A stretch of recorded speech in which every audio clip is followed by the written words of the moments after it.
Hello' everyone, আপোনালোক সকলোকে ৰঙালী বিহুৰ বহুত শুভেচ্ছা জনালোঁ। আৰু এয়া মায়ে যে পিঠা পুৰি আছিলে সেয়া আচলতে গৰু বিহুৰ আগদিনা আছিলে। আৰু এয়া গৰু বিহুৰ দিনা আমি ধুনীয়াকৈ চবে একেলগে গা ধুৱালোঁ। মই আচলতে শুই উঠি আহিছোঁ গৰু গা ধুৱাবলৈ বুলি স্পেচিয়েলি দেই। আৰু এয়া মোৰ লোকটো চাই আপোনালোকে একো নক'ব। তাৰপাছত আমি এয়া কণী যুঁজ খেলিলোঁ, কিন্তু মই হাৰিলোঁ আৰু ভণ্টি জিকিলে। তাই ইয়াৰ ফূৰ্তি দেখিয়ে গম পালেই চাগে। তাৰপাছত আমি আহিলোঁ এয়া পঁইতা ভাত খাবলৈ, যিটো মই বহুতেই ভাল পাওঁ, মোৰ পাৰ্চনেল ফেভৰেট হয়। আৰু এয়া পঁইতা ভাতৰ লগত আমাৰ আমলৈ টোপ আছিলে, গাহৰি মাংস আৰু কিবাকিবি ধেৰ আছিলে। আমি ধুনীয়াকৈ একদম তৃপ্তিৰে খাই দিলোঁ। আৰু তাৰপাছত আমাৰ এযোৰাকৈ বিহু আহিবলৈ ধৰিলে। এয়া হৈছে আমাৰ ভণ্টিহঁতৰ জেং বিহু। ইমান ৰ'দতে সিহঁতি নাচিবলগীয়া হৈছে।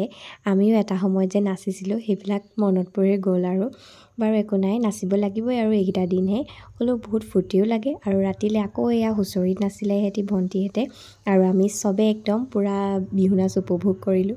আৰু তাৰপাছত মায়ে ধুনীয়াকৈ শৰাই দিলে। চ' এয়াই আছিলে আজি মিনি ব্লগ। আকৌ নেক্সট আমি ব্লগত লগ পাইছোঁ।